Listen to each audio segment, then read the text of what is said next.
Who knows what evil lurks in the heart of game? The Shadows knows. Hi, I'm the Shadows Knows, and I'm back with another channel update. I got a package from Germany, from the company called Syntech, and it's not only in Germany. I think they are based in the UK, and they have some advertising. They sell cell phone parts and stuff like that, and you do get a proper invoice, but it has my address on it. And yeah, it also shows what I bought, so I'm not going to show you that. Some ad for a German Sinclair Spectrum club, so you might already have a clue what I got, or for what machine I got parts. It's for the Spectrum, and this is an RGB cable because my trusty old telly is acting up. It doesn't produce a picture on the RF input anymore. The cable comes with a manual, and I got this little cardboard box. It's from Bytes Delight in Eindhoven in the Netherlands. And by the way, they came very well packed, annoyingly well packed. They taped this all the way through, even though they really have a good box. And it comes with thank you for your purchase, and with a printed manual. And I hope you still haven't seen what it is, because the name ends with joy. So yeah, I hope I will have a lot of that with this. The what was it called? The DivMMC EnJOY. Yeah, it's basically a Div IDE or a Divide, but not with compact flash cards, but with SD cards. And it came with this card. It also came with the case. It's a 3D printed case, so yeah, it feels a little rough, and yeah, the printing on this side is perfectly readable, but it also has some writing on the back, and I find it really hard to read. Yeah, it comes with a Kempston joystick interface, 2 buttons. The red one is the reset button, and the blue one is an MI button to enter the menu of this, and you can configure it on the side with the dip switches. Yeah, you can basically turn on and off the joystick port. You can put it into flash mode, and you have 2 dip switches to select the machine you're using it with. Yeah, and that's the printed manual.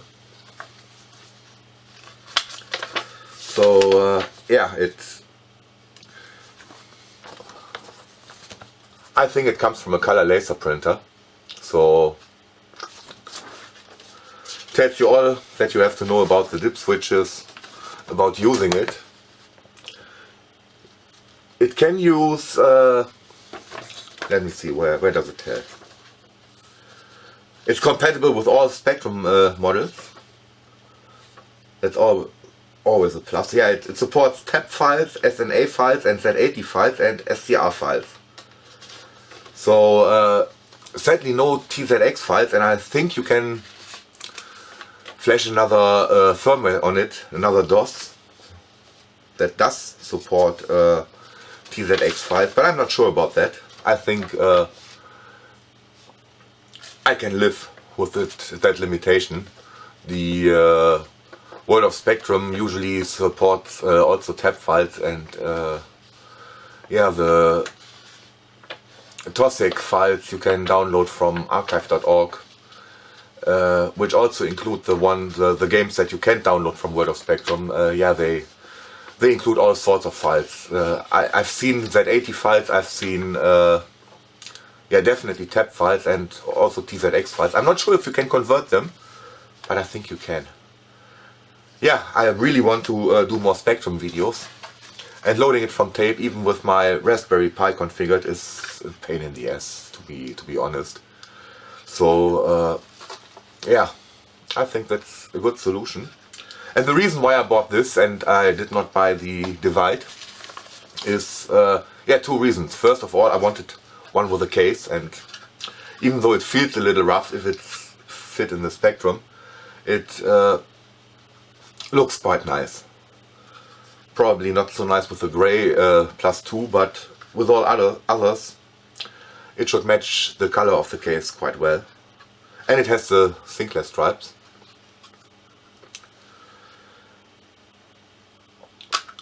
Yeah. So that's for this part. And the other part is basically, I already told you that my TV is acting up. And I haven't tried it because I'm very short on time. But maybe if I'm lucky, my +4 didn't fail, but the TV failed. I know that... oh shit, I've forgotten his name. Mathieu sent me a video cable, but when I was... I wanted to do... to care about my +4, I went into hospital and I really didn't do anything with my old computers during the summer, and just starting again recording right now. I've recorded, the test drive was the first video I recorded new. So yeah, all the non-Let's Compare videos are videos I recorded in the spring or in last winter. And I have my final exam in, I think, 2 weeks, 3 weeks. My written exam, there is another one in January. So I don't have much time to do videos right now, but I will try to make some comparison videos next weekend, where I have a couple of days off over Halloween, and they will have to last until after my written exam, and then I hope I have the time to make some videos for Christmas. Yeah, I want to do a Boxing Day special this year again. I hope I have the time for that. But this makes the comparison videos with the Spectrum a lot easier, and I really want to do more Spectrum videos again. It's a great machine. It was just I didn't have a good method to load the games into it. As I already said, loading it from tape with an adapter cassette is really a pain in the ass, and I don't think it's better when you connect it directly to the machine. So yeah, I now have a useful way to load the games for all machines but the Amstrad. And tape loading on the Amstrad, I copy the games to a real cassette and load it from the built-in cassette player, and it works really well, and the Amstrad controls the cassette player, so yeah, doing it with an adapter cassette is not that great with the Amstrad. It's not as bad as with the Commodore 64. I think using an adapter cassette with the Commodore 64 is totally shit. There you either have to really use tapes, or yeah, I think there is a device that emulates the dataset on the Commodore 64 tab player, and I think that is one that runs on an Arduino. So yeah, maybe I find the time next year to actually build this. I don't have to build the video switch box again, because Lotharek is building one. It's called the Hydra, and it does basically exactly that what my video box should do. So yeah, it's quite expensive, but as soon as it's available and I have the money, I will buy one of those and will not build one myself because yeah, it costs a lot of time and I don't have that. I rather make some game videos, some comparison videos. I'm really having fun doing this right now, even though yeah, it was not so much fun when I just started. And the Spectrum is the only machine, or was the only machine that I was using the RF signal, because the Plus 2A B doesn't have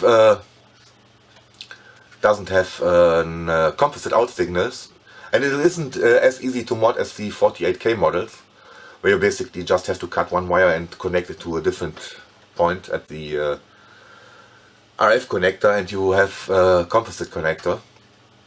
No, it's not that easy. You have to build your own circuit board. It's not a complicated circuit board, but you have to build it with a transistor amplifier. I think it's basically not more than a quick and dirty transistor amplifier. But right now I have to use a crappy SCART connection, but I can bypass the RF and hope I can finally record some Spectrum videos again. Yeah, I have a lot of comparison videos planned and basically prepared, completely prepared, that include the Spectrum. And just when I started recording, I loaded the first game. It loaded perfectly, it worked, and then when I switched to the Commodore, recorded the Commodore version, recorded the Amstrad version, because that's just the order where I put those machines in my videos, and usually I record all different versions of one game in one single session. So yeah, this will not happen with that particular game, because when I just wanted to switch over to the Spectrum, I had nothing. I had a flickering black screen. Yeah, that was not a pleasant feeling, I have to say, because I was thinking that the Spectrum broke. But I tested it with my trusty old television that I had as a kid, and I think I will make a video about that, because I just have it here and it still works. Amazing. Over 30 years old and it still works. Still gives a reasonable picture, but it only has an RF input. But no auto-tuning, plain old analog knobs where you can dial in each of the 8 stations that support. But I will talk about that more in the video I will make about it. Yeah, and the Spectrum worked fine on that. So yeah, since I had to order a cable anyways, and shipping is $7 I think, I thought I can spend another $70. I think it's about $70, yeah. It says 63, 75. $75 including VAT. And that comes with the SD card and with the case, so I think yeah, I didn't really want to wait a week and pay €20 to buy a divide from Lotharek. So yeah, there will be some more comparison videos. I still have maybe 50 or even more VIC-20, MSX and Atari 8-bit computer videos already recorded and uploaded to YouTube, so there will be quite a few more of those. I will definitely record all those video pack games that I recently bought, and I will definitely do some pedal games for the Atari 2600. So yeah, that's what you have to expect for the end of the year. Until Christmas, maybe. I hope I will manage to do a Boxing Day special again. And yeah, so I hope you enjoyed this video, I hope you enjoy my channel, and thanks for watching.